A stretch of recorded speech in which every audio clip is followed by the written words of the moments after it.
And so what do I mean by all this? I'll get to it, but there's one person on the right, actually, traditionally on the right, that doesn't demand retribution. And this is crazy to me.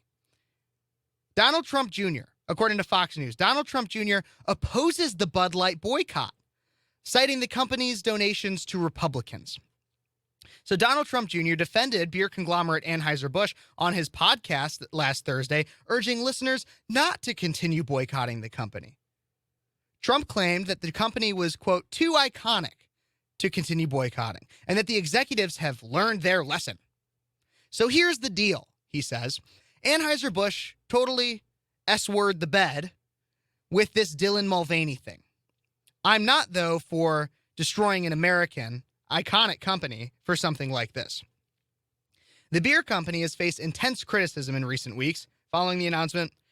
We all know that stuff. But furthering Trump's statements, he said, well, I actually looked into it. I'm not going to blame the whole company for the inaction or the stupidity of someone in a marketing campaign that got woke as hell, Trump said. The company itself doesn't participate in the same leftist nonsense as the other big conglomerates, Trump said. Frankly, they don't participate in the same woke garbage that other people in the beer industry actually do, who are significantly worse offenders when I looked into it. But if they do this again, then it's on them. Then screw them. Okay. So he ends it okay, saying if they do this again, then it's on them. We're going to give them one strike, whatever. But here's the other thing, is that he even admits that it disrupts the narrative. Here's the narrative that we were told as people on the right, is that Bud Light was a good marketing company before all this, was a good marketing company that supported mostly conservative values. And their main voter base, or their main, not voter base, but their main consumer base was mainly rednecks. You're conservatives. You're people out in rural areas that love Bud Light. Those are your big people, country stars that use it in their songs. But then they went against that narrative by hiring somebody that does not represent our values. The idea that a man can become a woman or vice versa. This is not true. Conservatives do not recognize this. And so we talked about it, and we want it put up into the media so then we can say, hey, this needs to be talked about and you need retribution for this.